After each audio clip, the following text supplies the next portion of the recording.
వాక్యంలో నుండి మత్తయి సువార్త 2వ అధ్యాయం మనందరికీ సుపరిచితమైన వాక్యం 2వ అధ్యాయం 10వ వచనాన్ని మనం చదువుకుందాం. వారు ఆ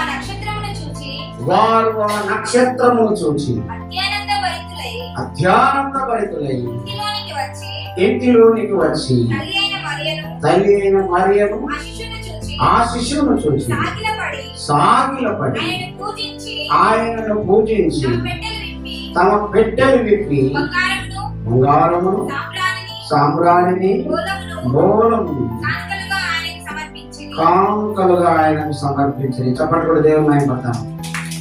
దేవునికి స్తోత్రం కలుగునుగా. వారు ఆ నక్షత్రమును చూసి, వారంటే ఎవరు చెప్పండి, ఎవరండి జ్ఞానులు. ఆ నక్షత్రమును చూసి, ఆకాశంలో ఎన్నో నక్షత్రాలు ఉన్నాయి కదండి. మనకు కనబడే నక్షత్రాలు ఉన్నాయి, మనకు కనబడని నక్షత్రాలు. కనబడేవి ఉన్నాయి, కనబడని ఉన్నాయి. అయితే యేసుక్రీస్తు పుట్టిన తర్వాత ఒక నక్షత్రాన్ని చూశారు. నక్షత్రం యొక్క ప్రత్యక్షత ఏంటి? నక్షత్రం యొక్క ప్రత్యేకత ఏంటి? నక్షత్రానికి ఉన్న ఆ ఉన్నతమైన ఔన్నత్యం ఏంటి? నక్షత్రాన్ని మనం ఎందుకు గుర్తు చేసుకోవాలి? ఈ క్రిస్మస్ సీజన్ లో ప్రతి ఇంటి మీద ఏమిటి చెప్పండి? నక్షత్రం. ఆ స్టార్ పెట్టడానికి కారణం ఏంటి చెప్పండి మీరు? ఆ స్టారే ఒక సువార్త. దేవుని స్తోత్రం. ఏంటిది? మన ఇంటి మీద పెట్టిన నక్షత్రం గుర్తే దేని గుర్తు చెప్పండి? ఒక ఆయన రాసింది, ఆకాశంలో సూర్యుడు ఉన్నాడు, చంద్రుడు ఉన్నాడు, నక్షత్రాలు ఉన్నాయి. అయితే సూర్యుని మహిమ వేరు, అట్లనే చంద్రుని మహిమ వేరు, అదే ప్రకారంగా నక్షత్రాల మహిమ వేరు. ఇంకో విషయం చెప్తాను. ఆకాశంలో ఉన్న నక్షత్రాలకు కొన్నిటికి పేర్లు ఉన్నాయి, లేదా అన్నిటికి ఉన్నాయి పేర్లు. మనకు కొన్నిటి గురించే తెలుసు. ఈ ప్రపంచంలో సృష్టించబడిన ప్రతిదానికి పేరే పెట్టింది దేవుడు. దేవుడికి స్తోత్రం కలుగునుగా. నక్షత్రాన్ని పెట్టలేదు మా పేరు పెట్టిండు. నక్షత్రాన్ని ఇంకో భాషలో కూడా అనొచ్చు. ఏమంటాం? చుక్క. ఏమంటాం అండి? చుక్క. వేసుకుంటుంది నాన్న, తోక సుక్క ఉంటుంది. ఇంకొక సుక్కలు ఉన్నాయి, వాటి వేరే పేరు కోరుకోయాలి. ఏంటి? ఒక సుక్క పేరు పిల్లల కోయాలి ఉంది, అంతేనా? ఉందా? దేవునికి స్తోత్రం కలుగునుగా. ఈ ప్రకారంగా చూసుకుంటే పోతే ఆకాశంలో ఉన్న చుక్కలకు పేర్లున్నాయి. అవి వాటి కాలంలో వస్తాయి. ఎప్పుడు వస్తాయి? ఈ చుక్క కూడా, ఈ నక్షత్రం కూడా దాని కాలంలో వచ్చింది. దేవునికి స్తోత్రం కలుగునుగా. ఈ చుక్క ఎప్పుడు? యేసుప్రభు పుట్టినప్పుడే పుట్టలే. యేసుప్రభు ఈ భూలోకంలో నరుడిగా పుట్టినప్పుడే పుట్టలేదు. యేసు ప్రభు పుట్టాడు కనుక కనబడింది. దేవునికి స్తోత్రం కలుగునుగా. హల్లెలూయా. ఎందుకు కనబడాల సుఖ?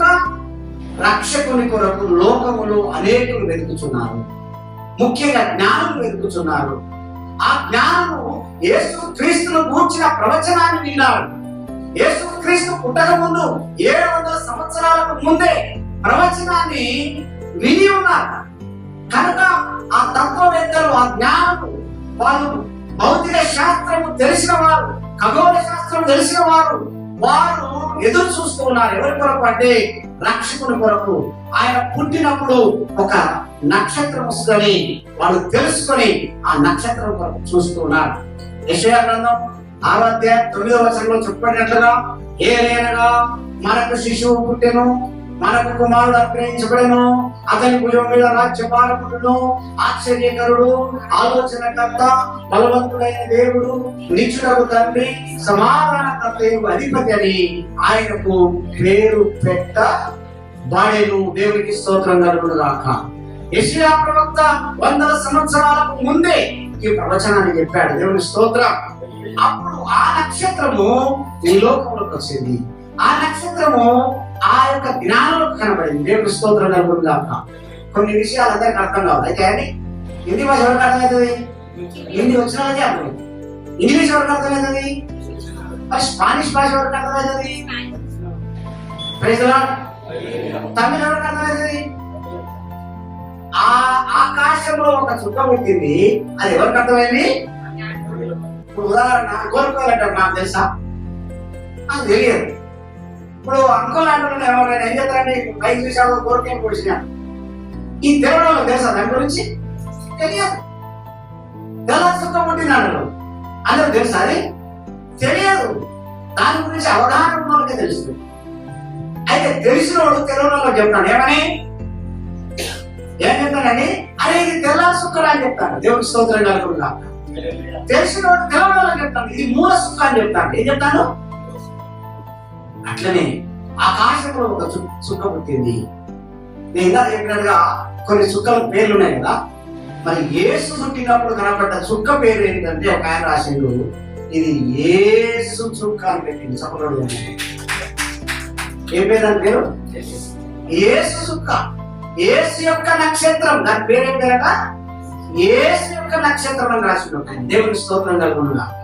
ఎందుకంటే యేసు క్రీస్తు యొక్క జన్మను తెలియజేసింది కనుక, యేసు క్రీస్తు పుట్టుకను గుర్తు చేసింది, ఇతరులకు తెలిసేటట్టుగా చేసింది, జ్ఞానులకు తెలిసేటట్టుగా చేసిన దాని పేరు ఏం పేరు అంటే యేసు చుక్క. దేవుని స్తోత్రం కలుగును గాక.